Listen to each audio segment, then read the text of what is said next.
I've been trying to get Biscuit to sit nicely in the background of this video for like the last 10 minutes and he is having none of it. So you're just getting me, I'm afraid. No cute kittens for you, which is probably for the best because he is a terror. Stop eating that. Stop it.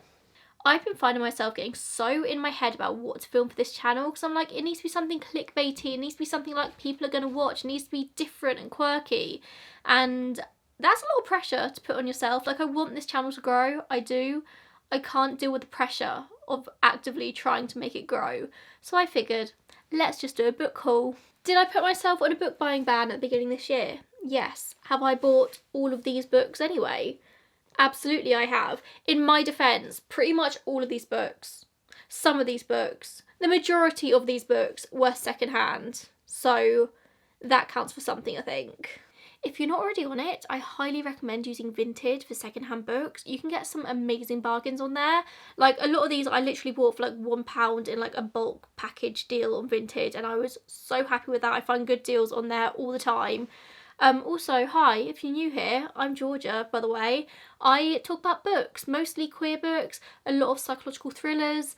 They're kind of what I gravitate towards the most, but we sprinkle other things in there sometimes. But if you are gay, this is probably the book channel for you. I'm trying to like carve myself a niche in like the gay book world, but we'll see. Speaking of, the first book in this pile is More Than a Best Friend by Emma R. Alban. I had this on pre-order. This literally got released on like the 9th of January, I think, and I got it ordered and I was so excited, also very confused. When I pre-ordered this, it was called I Don't Want You Like a Best Friend, as in like the Taylor Swift dress lyric, and then it got delivered and it's More Than a Best Friend.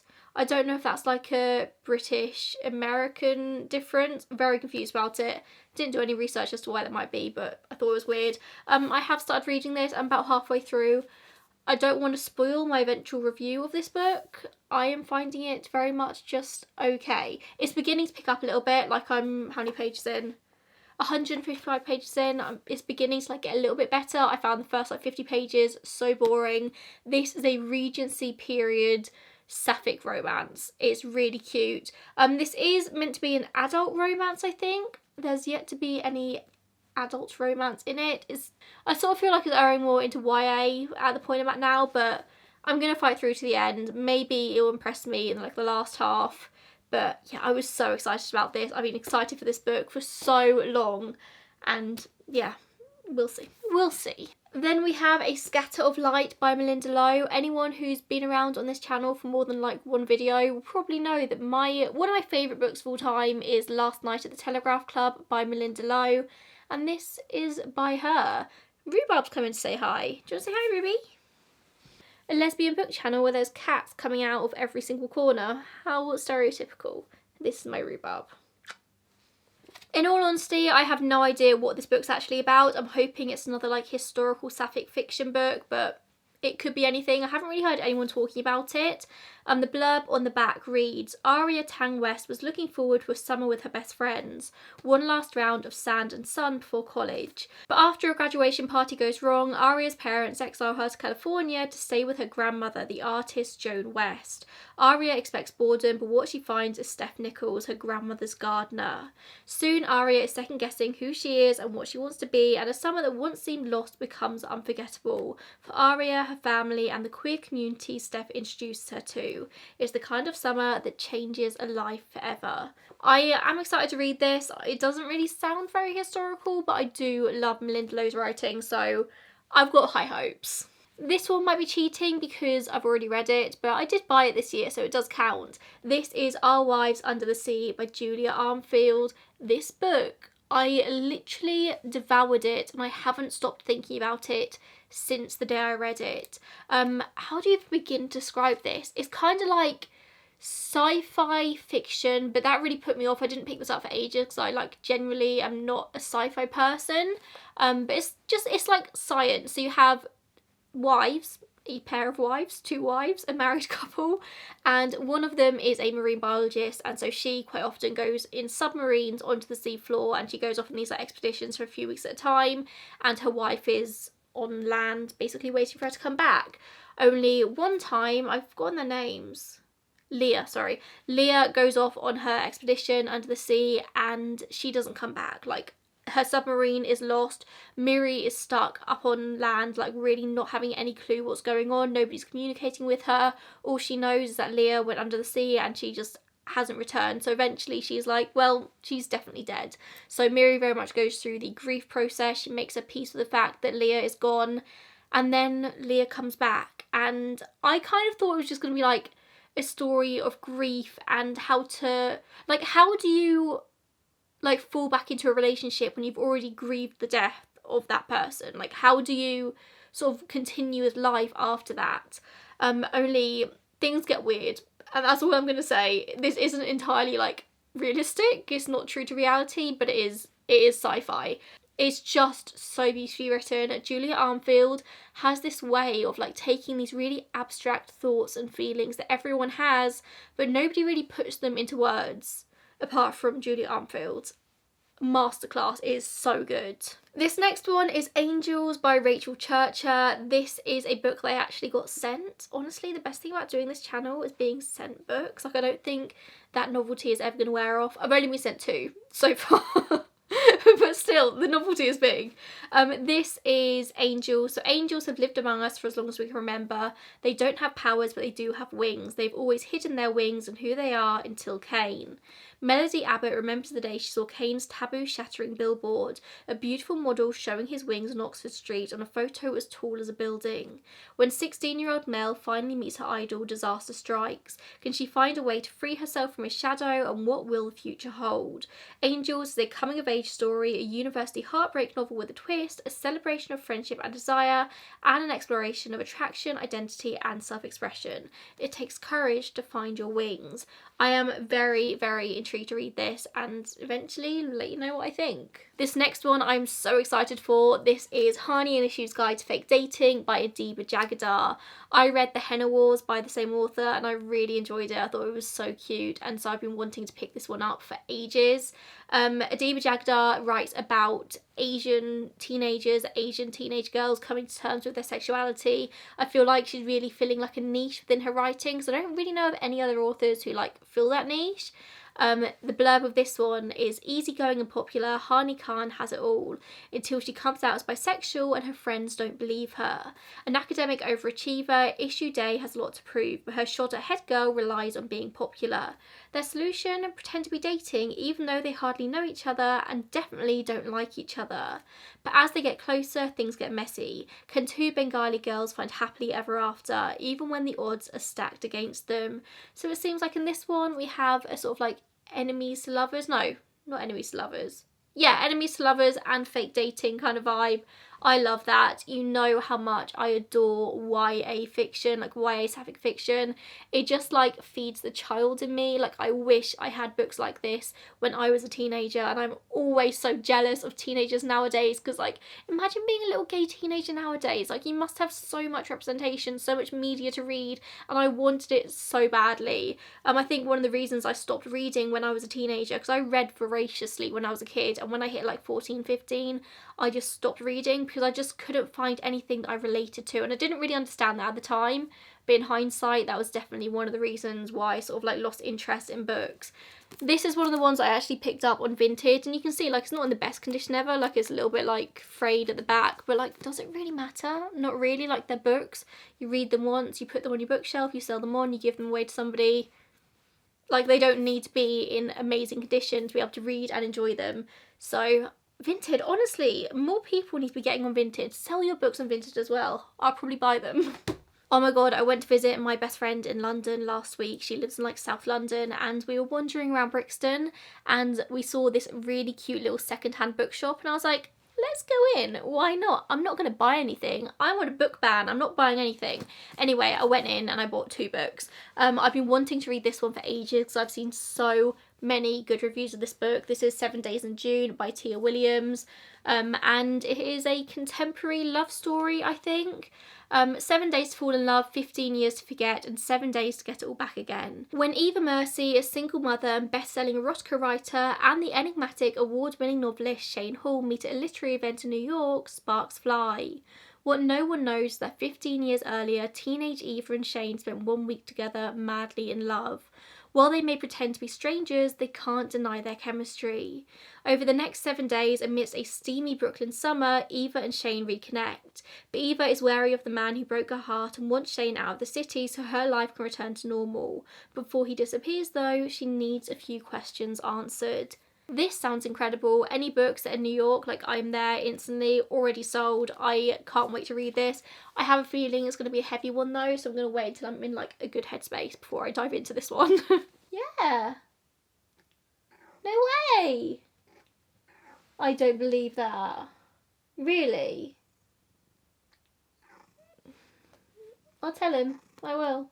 Sill Girls by Claire Legrand. I actually bought this from the same seller who was selling Honey and Issues Guide to Fake Dating. I bought this in a bundle with the next book as well. I have heard this is gay. I'm not entirely sure this is gay. People ask me all the time for like sapphic or gay psychological thriller recommendations, and I have very few. I have none. I have basically none to offer. So I went on a hunt for like more queer thrillery mystery books, and apparently this is one. I don't know for sure, but apparently it is. So this book is about the Sill Girls. Apparently you've got Marion the new girl, Zoe the pariah, and Val the queen bee. Their stories come together on the island of Sill Rock, where gleaming horses graze in rolling pastures and cold waves crash against black cliffs, where kids whisper the legend of an insidious monster at parties and around campfires, where girls have been disappearing for decades, stolen away by a ravenous evil no one has dared to fight. Until now. That sounds intriguing. That sounds good.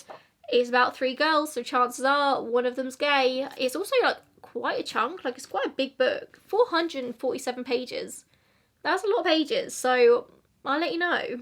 And the final book in that little bundle that I bought on Vinted was With the Fire on High by Elizabeth Acevedo. Honestly, this seller on Vinted, we had such like similar book tastes. Like I could have read so many books that she had on there, but I was really sort of restrained with my choices. But I read Clap When You Land by this same author probably like 3 years ago now, and I think about it all the damn time. I enjoyed that so much. So I've definitely been meaning to like read more by Elizabeth Acevedo. And this is not the same as Clap When You Land. Clap When You Land is like spoken words, like poetry in verse. Novel in verse, that's it, isn't it? And this is like an actual novel, so I'm kind of intrigued. Oh my god, that's so pretty. Oh, I love pretty things like that. The blurb here is: Emily wants to be a chef more than anything, but having a 2-year-old daughter and being 17 and still at school isn't making life easy. The one place she can let everything go is in the kitchen, where she has magical hands. Emily knows though that there are rules she has to play by, and yet once she gets cooking, her passion to feed will nourish her soul and her dreams too. With the fire on high, anything is possible. That sounds so beautiful. I'm so excited to read more of this writing. I am a massive lover of cooking myself. Like I love to cook, and so I think I'm going to really enjoy this one. We have Cersei by Madeline Miller. Is anyone else shocked that I haven't read this one yet? Because I'm quite shocked. I adored Song of Achilles with like all of my heart, to the point where I've literally got a print on my wall there. That print there. Oh, there you go. You see it. That's a Song of Achilles print on my wall. So obviously I want to read more by her. I must admit, I'm really not much of like a Greek mythology kind of person when it comes to my book choices. Like I would rather read like contemporary fiction, like fiction based in like the real world, than anything mythological or fantasy or sci-fi. Like that's just not my kind of vibe usually. But because I loved Song of Achilles so much, I just feel like I've got to try this. In the house of Helios, god of the sun and mightiest of the Titans, a daughter is born. Cersei is strange, not powerful and terrible like her father, nor gorgeous and mercenary like her mother, but she has a dark power of her own, witchcraft. When Cersei's gift threatens the god, she is banished to the island of Aiaia, where she hones her occult craft, casting spells, gathering strange herbs, and taming wild beasts. Yet a woman who stands alone cannot live in peace for long, and among her island's guests is an unexpected visitor, the mortal Odysseus, for whom Cersei will risk everything. That sounds really good. I do need to read this. Maybe I'll make this one my next read. I really enjoy the sort of like thing at the moment where we're taking women's stories, like female stories, and placing them at the centre of their own story, because for so long women have been subject to the stories of men. Like the stories of men are told and the stories of women are just like a side note, like a side story, and I love the recentering of females at the moment. I adore it. I just realised that whilst talking about the secondhand bookshop earlier, I didn't talk about the second book that I picked up, which is Ruby Fruit Jungle. This is a classic. I cannot believe I haven't read this yet. I have no idea what this book is about at all, but I know that everyone tells me to read it all the time. I saw it in this bookshop. I couldn't not pick it up. Molly Bolt is a young lady with a big character. Beautiful, funny and bright, Molly figures out at a young age she will have to be tough to stay true to herself in mid-20th century America. In her dealings with girlfriends and boyfriends, in the rocky relationship with her mother, and in her determination to pursue her career, she will fight for her right to happiness. Charming, proud and inspiring, Molly is a girl who refuses to be put in a box, and the Washington Post has put here is the breakthrough lesbian novel. I need to read this. Like, I need to read this book. And finally, on the queer theme, we have Nevada by Imogen Binnie, another book that I've been meaning to read for a really long time, but actually have no idea whatsoever what it's about. I just know that it's a queer book that everyone is like, you have to read this one. So this is about Maria. She's a young trans woman who, after several years of personal and professional failures in Bohemian New York, is embarking on her version of the Great American Road Trip. James is an unhappy stoner who works in a Walmart in Star City, Nevada. After a chance meeting, the pair quickly form an unlikely but powerful connection that will have big implications for them both. Poignant and outrageous in equal measure, this is a groundbreaking cult classic that went on to inspire a literary movement. That sounds good. I'm worried it's going to be a bit too, like, lit-fic for me, like literary, I don't know, but I'm going to give it a go. This book was first published in 2013, so that's really not that old. That's 11 years ago now. And if this is like the breakthrough book of the trans writing scene, it just shows how new that whole scene is. Again, very intrigued to read this. Slightly scared. I don't know if it's going to be necessarily my type of writing, but I think it's important to read nonetheless. So there you go. As we swiftly lose daylight, I probably should have been paying more attention to that, shouldn't I? That is my little book haul so far. All the books I've picked up in 2024. I also have picked up a few books on my Kindle as well, but we're not going to go into that. I'm currently working on a video where I'm reading a shit ton of psychological thrillers, and I'm going to rank them all in one big video for you guys. So if I'm a bit quiet on this channel, that is why I'm sort of like trying to work towards making that video. I do want to work towards being able to post on this channel at least once a week, but just bear with me. I'm trying to like balance all my different plates that I've currently got spinning. I'm trying to do a main channel, I'm trying to grow this one, I'm trying to post more on Instagram, I'm trying to post more TikToks. Everything is happening right now, but I'm trying to find that balance, so just please bear with me. If you enjoy this video, please make sure you subscribe. If you like queer books, gay books, sapphic books, definitely subscribe. If you like cats, subscribe. She's currently having a bath. Probably shouldn't interrupt her. Thanks for watching, and I'll see you in the next one. Bye guys.